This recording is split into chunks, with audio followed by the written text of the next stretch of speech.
1 Samuel, chapitre 19. Saül parla à Jonathan, son fils, et à tous ses serviteurs, de faire mourir David. Mais Jonathan, fils de Saül, qui avait une grande affection pour David, l'en informa et lui dit « Saül, mon père, cherche à te faire mourir. Sois donc sur tes gardes demain matin, reste dans un lieu retiré et cache-toi. Je sortirai et je me tiendrai à côté de mon père dans le champ où tu seras. Je parlerai de toi à mon père, je verrai ce qu'il dira, et je te le rapporterai. » Jonathan parla favorablement de David à Saül, son père. « Que le roi, dit-il, ne commette pas un péché à l'égard de son serviteur David, car il n'en a point commis envers toi. Au contraire, il a agi pour ton bien. Il a exposé sa vie, il a tué le Philistin, et l'Éternel a opéré une grande délivrance pour tout Israël. Tu l'as vu, et tu t'en es réjoui.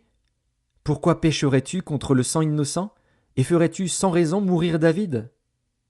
Saül écouta la voix de Jonathan, et il jura, disant « L'Éternel est vivant, David ne mourra pas. » Jonathan appela David, et lui rapporta toutes ces paroles. Puis il l'amena auprès de Saül, en présence de qui David fut comme auparavant. La guerre continuait. David marcha contre les Philistins, et se battit avec eux. Il leur fit éprouver une grande défaite, et ils s'enfuirent devant lui. Alors le mauvais esprit de l'Éternel fut sur Saül, qui était assis dans sa maison, sa lance à la main. David jouait, et Saül voulut le frapper avec sa lance contre la paroi. Mais David se détourna de lui, et Saül frappa de sa lance la paroi. David prit la fuite et s'échappa pendant la nuit. Saül envoya des gens vers la maison de David, pour le garder et le faire mourir au matin. Mais Michal, femme de David, l'en informa et lui dit « Si tu ne te sauves pas cette nuit, demain tu es mort. » Elle le fit descendre par la fenêtre, et David s'en alla et s'enfuit. C'est ainsi qu'il échappa. Ensuite Michal prit le téraphin, qu'elle plaça dans le lit. Elle mit une peau de chèvre à son chevet, et elle l'enveloppa d'une couverture.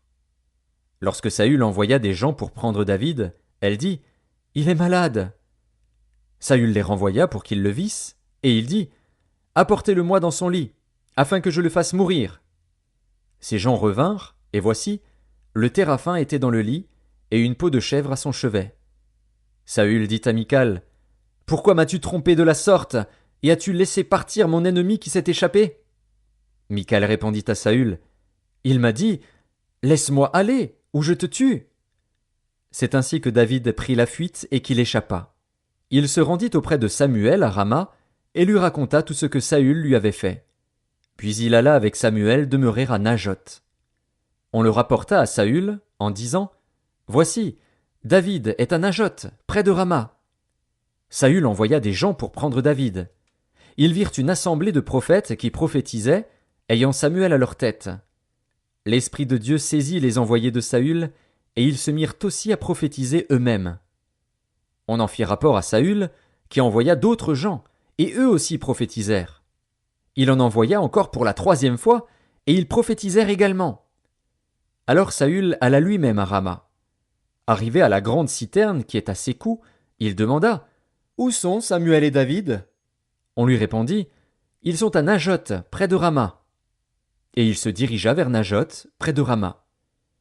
L'Esprit de Dieu fut aussi sur lui. Et Saül continua son chemin en prophétisant jusqu'à son arrivée à Najoth, près de Rama.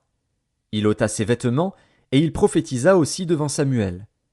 Et il se jeta nu par terre tout ce jour-là et toute la nuit. C'est pourquoi l'on dit « Saül est-il aussi parmi les prophètes ?»